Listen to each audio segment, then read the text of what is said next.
Nós lemos aqui essa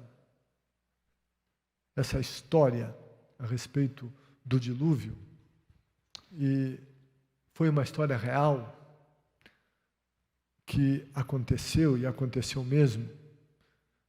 Deus, Ele contempla a terra, e Ele decide por enviar um dilúvio sobre a terra. E alguém diria, que ato foi esse? Foi um ato de ira divina? Sim, o pecado provoca ira divina, Deus castiga o pecado, sim, mas não é essencialmente isso. Toda a ação de Deus, ela tem como o seu principal motivador o amor. Mas como assim amor nessa destruição?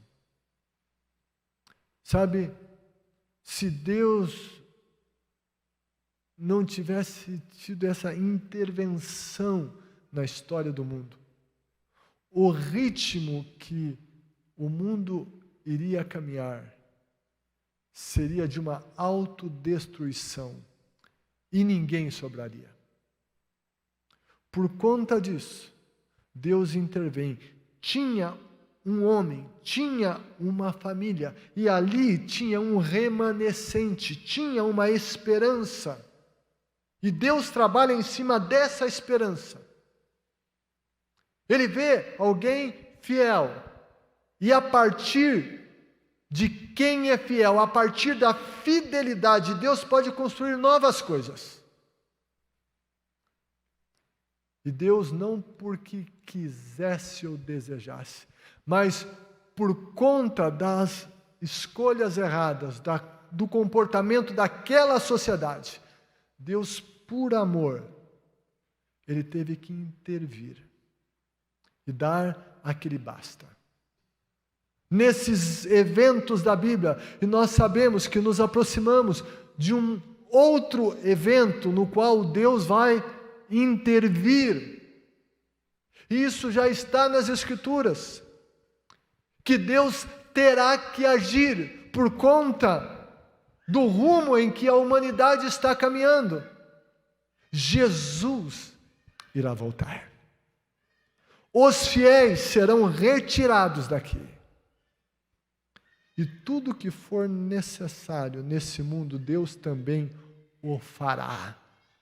E entram aqui todos os acontecimentos escatológicos que estão por vir, que estão por acontecer. Ora, a terra estava corrompida aos olhos de Deus, cheia de violência.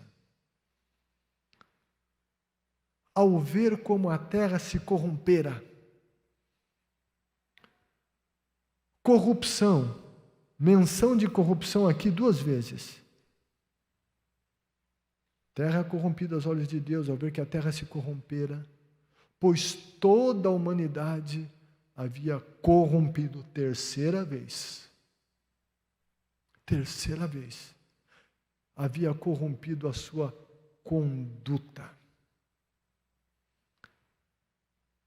A corrupção gera diversidade. A corrupção gera males na sociedade. A corrupção gera males nos relacionamentos, nas famílias, nos lares. E a Bíblia diz que Noé estava vivendo nesse tempo de uma corrupção endêmica, pandêmica na sociedade dele. Isso gera dificuldade, isso gera injustiça, isso gera pobreza. E a Bíblia é muito forte no combate à corrupção. E nós, como povo de Deus, precisamos levar isso a sério. Não se minimiza corrupção no nosso coração, no nosso comportamento, na nossa casa, no nosso país. E precisamos nos posicionar contra tudo isso. Mas a Bíblia está falando aqui aos olhos de Deus. E o certo e o errado Quem define é Deus, não somos nós. Então veja você, eles viviam, Noé vivia nesse ambiente adverso. Como é que Noé respondeu às adversidades do seu tempo? A Bíblia diz, versículo 9, Noé era homem justo, íntegro, entre o povo da sua época, ele andava com Deus. Apesar de haver tanta injustiça, o Noé era diferente. Nesse ambiente de injustiça, ele era justo. E justo aos olhos de Deus, não com a sua justiça própria. Não é o que ele achava que era justo, não. Ele conhecia o padrão divino.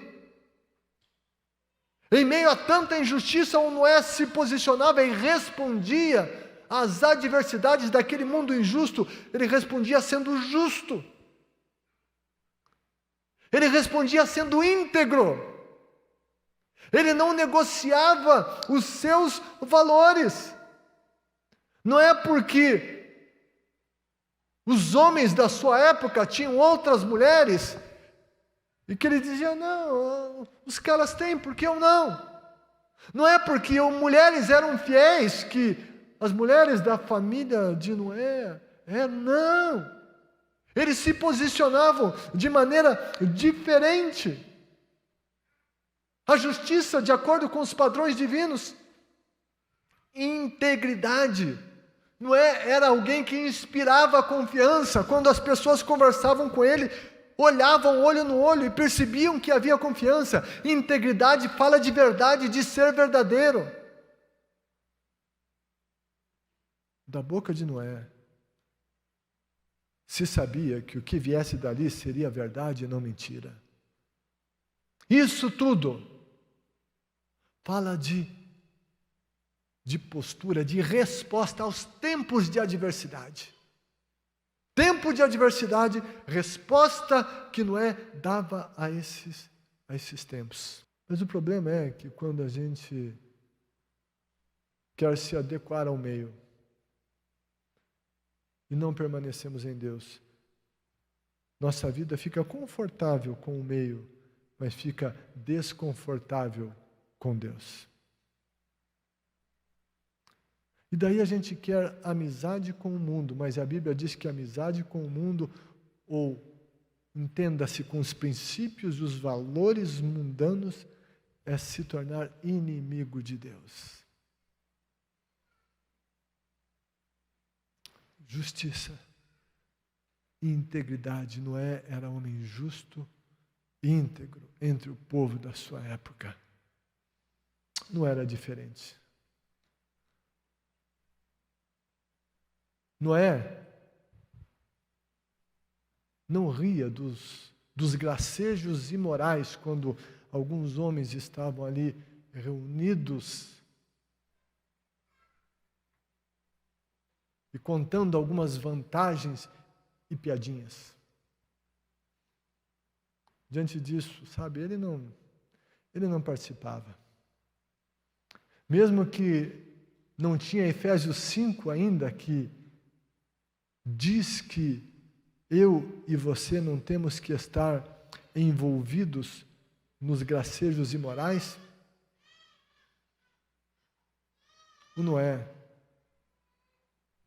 não tinha Efésios, mas ele já sabia disso por revelação divina, porque os princípios de Deus estão colocados na criação. E Deus coloca esses princípios no íntimo de cada ser humano. E o ser humano, ele tem a sua decisão de como fazer e do que fazer e como reagir em relação a tudo isso. O Noé era diferente.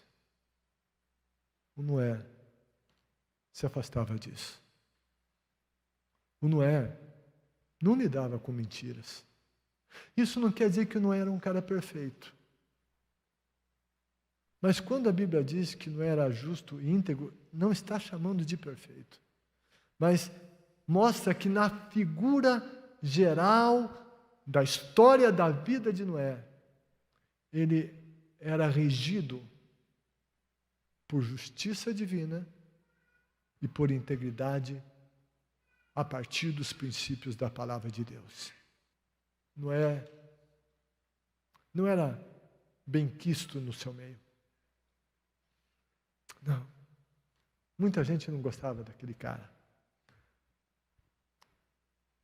Mas a Bíblia diz, Romanos 8, a Bíblia fala, se Deus é por nós, quem será contra nós? Esse versículo é maravilhoso, mas o começo dele é muito sério. Tem uma conjunção condicional. Se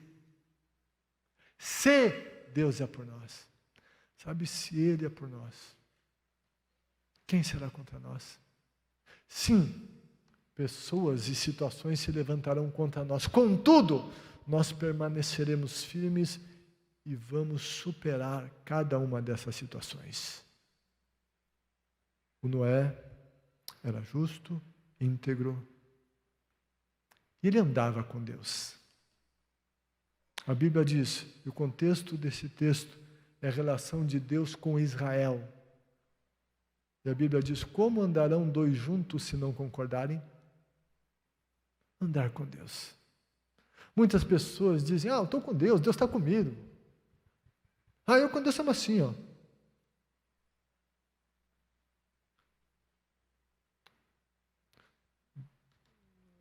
É o que Deus disse ao rei Asa. Asa, eu estou contigo enquanto você estiver comigo. Se você me deixar, eu te deixo. Se Deus é por nós, quem será contra nós? Ele é por nós se a gente anda com Ele. Se a gente caminha com Ele. Então Ele é por nós. Então, se a gente concorda com Ele, a gente consegue andar com Ele. E Noé andava com Deus porque ele concordava com Deus. Estava dizendo para ele, estava dizendo que ele devia de preparar uma estrutura segura diante de uma situação de insegurança que ia se intensificar. Viria um dilúvio.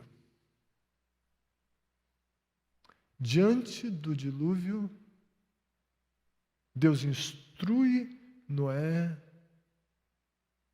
Diante da adversidade, Deus instrui Noé a uma construção de uma estrutura segura que foi a arca. E essa arca a gente pode relacionar com muitas coisas. Eu diria que, em última análise, a arca é, sobretudo, a figura de Jesus, que é o Salvador. Quem está em Cristo é salvo. Mas nós também podemos pensar nessa arca usando-a como um objeto didático para aplicar princípios na nossa vida, também refletindo a respeito de outras coisas desta arca. Construção de uma estrutura que faria com que eles sobrevivessem ao dilúvio. Deus instrui a Noé. Revista com piche. Sabe o que Deus está dizendo aqui? Vamos aqui parafrasear. Deus está dizendo, feche as brechas.